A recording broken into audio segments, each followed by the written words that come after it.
በመጽሐፍ ቅዱስ ውስጥ ስምንቱ ማህበራነ አይሁድ የሚባሉት ጌታ ኢየሱስ ክርስቶስ እንዲሰቀል በተደረገ ጊዜ ተስማምተው ተባብረው በአንድነት እንዲፈረድበት ያደረጉት እነዚህ ስምንቱ ማህበራነ አይሁድ የሚባሉት እነማን ናቸው የሚለውን ነገር እንመልከት።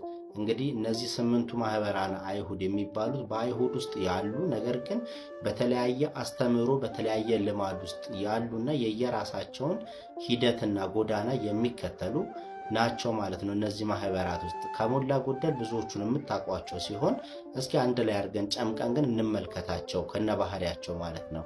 የመጀመሪያዎቹ እንግዲህ ጸሐፍት የሚባሉት ናቸው። ጸሐፍት የሚባሉ ከስሙ እንደምንረዳው የተለያዩ ታሪኮችን በዚህ ጊዜ እንደዚህ ሆነ እንዲህ ተፈጠረ እያሉ በነገስታቱ ዘመን ላይ እያንዳንዷን ነገር የሚጽፉ ጸሐፍት ናቸው። ሕግ ሲወጣ የሚጽፉ የሚያረቁ የሚያስቀምጡ ማለት ነው።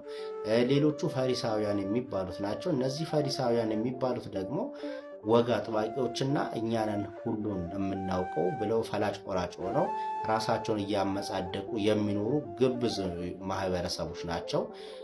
ሌሎቹ ሶስተኞቹ ደግሞ ሰዱቃውያን የሚባሉት ናቸው። እነዚህ የባለ ሀብት ወይም ደግሞ የባለጸጎች ቡድን ሲሆኑ በትንሣኤ ሙታን አያምኑም። ፈሪሳውያን ትንሣኤ ሙታንን ያምናሉ። እነዚህ ሰዱቃውያን የሚባሉት ግን ትንሣኤ ሙታንን የማያምኑ በሀብታቸው የሚመጻደቁ በገንዘባቸው የሚኩራሩ ቡድኖች ናቸው።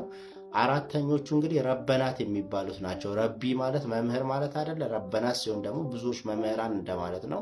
እነዚህ ደግሞ ታሪክ አዋቂ መጽሐፍ ጠቃሾች ተብሎ የሚታወቁና የሚናገሩ ናቸው። ለምሳሌ ጌታችን ኢየሱስ ክርስቶስ በተወለደ ጊዜ ሄሮድስ ማንን ልጠይቅ ብሎ ባሰበ ጊዜ እነዚህ መምህራን ናቸው ተጠይቀው ጌታ በቤተልሔም ይወለድ ዘንድ ትንቢት እንዳለው የተናገሩትና የመሰከሩት መልእክቱን ያስተላለፉት ማለት ነው። ስለዚህ እነዚህ ደግሞ አራተኞቹ ቡድኖች ናቸው። ሌሎቹ መጸባሃን የሚባሉት ወይም ደግሞ ቀራጮች የሚባሉት ናቸው። ግብር ሰብሳቢ ገንዘብ ሰብሳቢዎች ናቸው። ለምሳሌ ማቴዎስ የመጣው ከነዚህ ከቀራጮች ቡድን እንደሆነ ሁላችንም የምናውቀው ነው። ማቴዎስ አንዱ ከቀራጮቹ ማህበረሰብ ውስጥ የመጣ እግዚአብሔር የጠራው አንዱ ሐዋርያ ነው ማለት ነው። ስድስተኞቹ ደግሞ ሊቃነ ካህናት የሚባሉት ናቸው።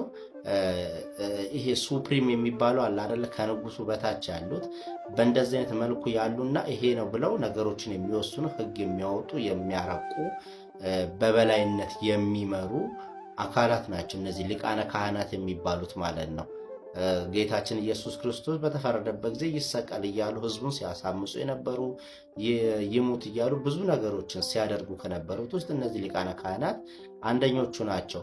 ሌሎቹ እንግዲህ አቀብተ ምኩራብ የሚባሉ ወይም ደግሞ የምኩራብ ሹሞች ወይም ደግሞ መጋቢዎች የሚባሉ በምኩራብ ውስጥ የሚደረገውን እያንዳንዱን ስርዓት አስተምሮ የሚከታተሉና በዛውም ምጽዋቱ ምኑ ሲሰጥ ያለውን ነገር አላችሁ እንደዚህ አይነት ነገሮችን የሚቀበሉ የምኩራብ ጠባቂዎች ናቸው የሚባሉት ማለት ነው። እነዚህ የምኩራብ ሹሞች ናቸው። የሚመጣውን ነገር ሁሉ እዛ ምኩራብ ውስጥ የሚፈጸመውን ነገር የሚከታተሉ የሚጠብቁ ማለት ነው። የመጨረሻዎቹ ኤሲያውያን ናቸው። ኤሲያውያን የሚባሉት እንግዲህ በገዳማዊ ሕይወት የሚያምኑ ኢየሱስ ክርስቶስ በሚመጣበት ሰዓት ላይ ራሳችንን አንጽተን ንጹህ ሆነን በገዳማዊ ሕይወት ነው መጠበቅ ያለብን ብለው በገዳማዊ በብህትውና የሚኖሩ ሌሎች ማህበሮች ናቸው። በጣም የሚገርመው ነገር እነዚህ ስምንቱ ማህበራት በእስራኤል ውስጥ ወይም ደግሞ በአይሁድ ውስጥ ሲኖሩ ተስማምቶ የማያውቁ አስተምሯቸው አንዱ የአንዱን እየነቀፈ የሚኖር ተስማምቶ የማያውቁ ሊስማሙም የማይወዱ ነበሩ። ነገር ግን የጠላቴ ጠላት ወዳጄ ነው እንደሚባለው ግን ጌታችን ኢየሱስ ክርስቶስ በሚሰቀልበት ጊዜ ላይ ወይም ደግሞ ሲፈርዱበት አይሁድ ይሰቀል እያሉ ሲሉ ግን እነዚህ ሁሉም ስምንቱ ተስማምተው በሱ ሞት ላይ ተስማምተው ግንኙነት የጀመሩበት ሁኔታ ያለው ደሙ ላይ ሌነ ወላይ ለውሉድና ይቤሉ ይሁን እያሉ ደሙ በእኛ በልጆቻችን ላይ ይሁን እያሉ እስከ ማለት ደርሷል ማለት ነው። በአንድነት ሆነውና እነዚህ ስምንቱ ማህበራን አይሁድ ተስማምተው የማያውቁት በጌታችን ሞት እና መከራ ላይ ሲሆን ግን ተስማምተዋል ማለት ነውና ስምንቱ ማህበራን አይሁድ የሚባሉት እነዚህ ናቸው ማለት ነው።